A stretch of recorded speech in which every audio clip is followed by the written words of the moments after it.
Python has set of built-in methods you can use on list or arrays. In this example, we have a list of numbers stored inside list object.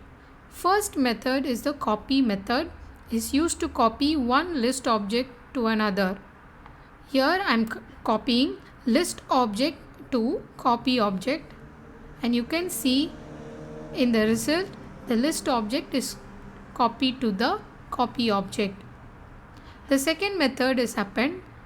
This method is used for appending elements at the end of the list. Here I am appending number 5 to the end of the list. Next is count method. This method returns the number of elements with the specified value. Here in this list I have occurrences of 43 twice, hence it returned count as 2. Next is the insert method. This is used to add an element at the specified position. Here I am trying to add 23 to the second index. Next is the extend method. This adds the element of the list to the current list. This is similar to the append method, whereas in append method you can add only one element. In extend you can add the whole list. Next is index. This method returns the index of the specified element. Here I am trying to return the index of number 56. It returns 3 because 56 is in the third index. The next method is pop.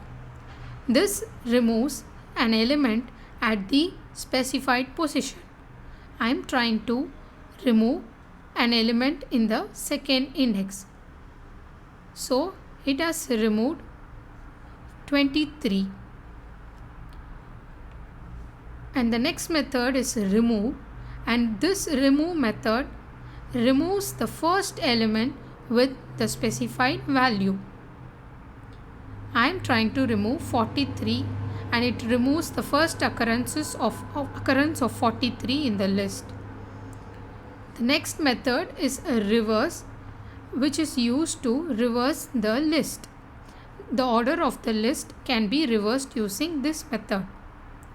And the final method is sort. Sort method can sort the list in the ascending order. Thanks for watching this video. If you have any doubts, please leave it in the comment box below. Subscribe to our channel.